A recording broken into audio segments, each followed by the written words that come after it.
बे समाव मुलुगनां थाखोनि मोनसे रादाब केलिफर्नियायाव 7 मेग्निट्युड गोहोनि बांग्रि मावदों। आमेरिकानि केलिफर्निया रायजोआव बांग्रि मावनायाव बयबो सुबुंफोरा गिखांदों। रिक्टर स्केलाव बांग्रि मावनायनि मेग्निट्युड गोहोखौ 7 मोननाय जादों। आमेरिकानि नर्थ केलिफर्नियायाव मोनसे गोख्रों बांग्रि मावनायखौ मोनदांथिदों, जायनि उनाव मावख'आरिफोरा सुनामिनि सांग्रांथि रादाब फोसावदों। प्रशान्त लैथोमानि बोरिमायारि हमल्ड काउन्टिनि मोनसे फिसा सहर फन्डेल खाथियाव फुंनि 10:44 बांग्रि मावदोंमोन, जायनि जाहोनाव सुबुंफोरनि गेजेराव गिख्रंथाव थासारि सोमजियो। केलिफर्नियायाव बांग्रि मावनायनि थावनिया फन्डेलनिफ्राय 100 किल'मिटार गोजानाव थानाय सोनाब खोलानि 10 किल'मिटार गोथौआवमोन। बेबादि गोबां गोख्रैथिनि बांग्रि मावनायनि जाहोनाव लैथोमायाव सुनामिनि सांग्रांथि रादाबबो फोसावनाय जादोंमोन।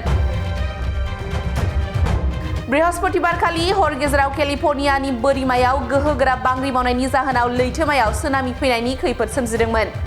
मोन्नाय रादाबनि बादिब्ला दासिमाव लैथोमायाव गुथाल गैया, नाथाय सांग्रांथि महरै लैथोमानि बोरिमायारि ओनसोलफोराव थाग्रा सुबुंफोरखौ सुनामिनि सोमोन्दै सांग्रां खालामनाय जादोंमोन।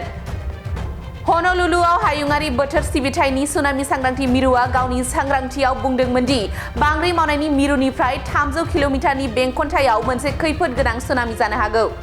7 मेग्निट्युड गोहोनि बांग्रि मावनायनि उनाव सैन फ्रान्सिस्क' आरो अकलेन्डनि गेजेराव हा सिंनि सुरंखौबो बन्द खालामनाय जादोंमोन, जाहाथे रावबो जेबो खहा जाया।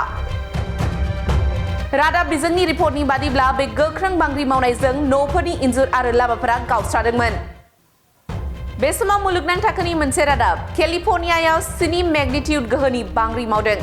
आमेरिकानि केलिफर्निया रायजोआव बांग्रि मावनायाव बयबो सुबुंफोरा गिखांदों। रिक्टर स्केलाव बांग्रि मावनायनि मेग्निट्युड गोहोखौ 7 मोननाय जादों। आमेरिकानि नर्थ केलिफर्नियायाव मोनसे गोख्रों बांग्रि मावनायखौ मोनदांथिदों, जायनि उनाव मावख'आरिफोरा सुनामिनि सांग्रांथि रादाब फोसावदों।